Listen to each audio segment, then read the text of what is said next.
Assalamualaikum dan salam sejahtera. Saya merupakan wakil dari kumpulan 5 dari kursus QKW 2108 Protokol dan Etiket Sosial di bawah Pusat Kurikulum dan Pembangunan Pelajar Universiti Putra Malaysia.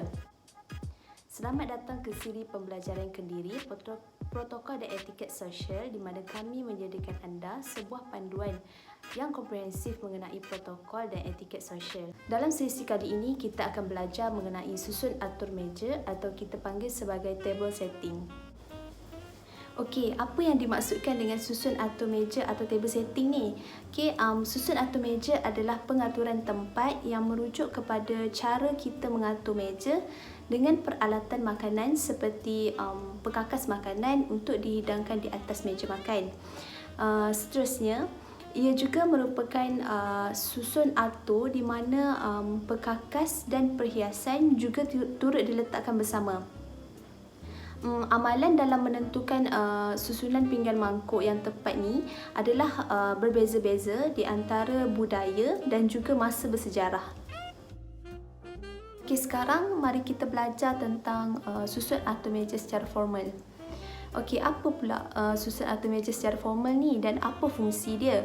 Okey, susun atur meja secara formal ni adalah untuk kita elakkan meja makan daripada bersepah dan juga untuk kita kekalkan etika ketika di majlis makan secara formal ni.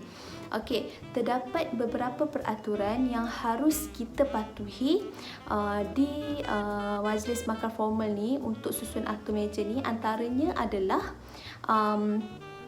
memasukkan tidak lebih daripada 3 pekakas di kedua sisi pinggan makan dalam satu masa. Okey, berdasarkan rajah ini, peralatan haruslah diletakkan ke dalam kira-kira 1 inci dari tepi meja, iaitu dengan meletakkan kesemua peralatan sama ada pada garis tengah tidak kelihatan yang sama. Peralatan yang berada pada kedudukan yang paling jauh daripada garis tengah haruslah kita gunakan terlebih dahulu. Contohnya seperti sudu sup, garfu salad, garfu makan dan juga pisau makan. Okey, sekarang mari kita lihat beberapa arahan untuk penyusunan pekakasan mengikut kepada penetapan meja secara formal. Okey, yang pertama, letakkan alas meja yang telah siap disetrika di atas meja makan. Kemudian tetapkan peralatan di setiap tempat duduk yang sesuai. Seterusnya, mangkuk sup, pinggan makan dan pinggan salad harus diletakkan di tengah-tengah mengikut giliran berdasarkan menu yang dihidang. Kemudian pinggan roti perlu diletakkan di bahagian kiri atas pinggan makan, iaitu pada kedudukan antara jam 10 hingga 11. Okey, untuk napkin pula, napkin diletakkan di sebelah kiri pinggan makan dan juga boleh diletakkan di tengah pinggan kerana napkin ni dia tiada penetapan tempat yang khusus. Jadi boleh pilihlah mana salah satu. Okey, kemudian letakkan garfu salad, garfu makan di sebelah pinggan makan atau di atas napkin. Sekiranya napkin tidak berada di atas pinggan, okey, pastikan di mana garfu salad berada di sebelah luar, manakala garfu makan di sebelah dalam secara menegak. Okey, kemudian letakkan ketiga-tiga jenis pisau di sebelah bahagian kanan pinggan makan, iaitu dengan menghalakan bilah pisau ke dalam dan sudu sup di sebelah pisau yang diletakkan secara menegak. Kemudian letakkan pisau mentega secara mendatar di atas pinggan roti, di mana bilah pisau tu perlu menghadap ke dalam dan pemegang pisau mestilah berada di sebelah kanan, di sebelah kanan. Okey. Kemudian tepat di atas pinggan makan, letakkan sudu pencuci mulut secara mendatar dengan pemegang menghala ke arah sebelah kanan. Kemudian letakkan gelas air di bahagian atas sebelah kanan meja, iaitu atas pisau pada kedudukan antara jam 1 hingga 2. Gelas perlu disusun dengan betul mengikut jenis gelas, iaitu kira-kira 3/4 inci ke bawah. Dan jika perlu menggunakan garam dan lada untuk tetamu, letakkan pada bahagian atas sudu pencuci mulut. Okey, bagi sesiapa yang bakal ataupun ingin pergi ke majlis makan secara formal, berikut merupakan tips yang perlu kita lakukan bagi mengelakkan kita daripada melakukan perkara yang tidak betul. Gunakan napkin untuk mengelap sisa comot pada bibir. Kemudian tidak perlu runsing jika terlalu banyak cutlery yang terbentang di hadapan anda, kerana anda boleh mula menggunakan cutlery dari susunan iaitu seperti luar ke dalam.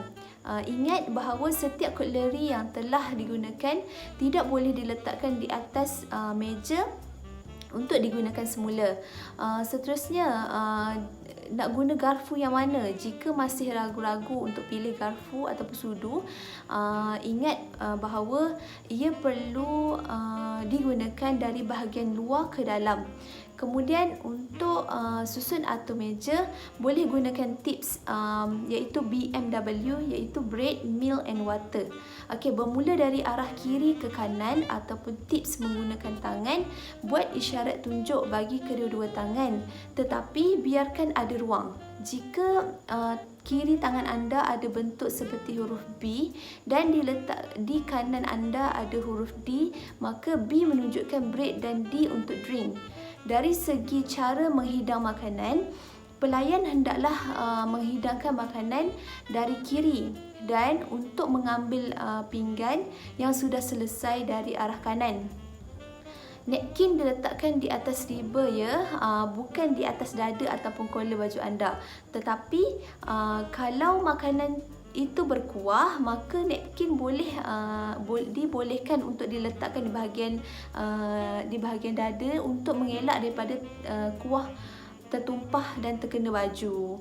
Okey, napkin ni digunakan untuk dab-dab, bukan sahaja untuk kesat ataupun untuk lap mulut anda yang kotor. Jika beg tangan besar, letakkan di lantai di bahagian kiri bersebelahan kerusi anda. Sekiranya beg sederhana besar atau tali beg yang panjang pemegangnya, letakkan ia di belakang anda. Jika beg tangan terlalu kecil, letakkan di bawah napkin di atas peha anda.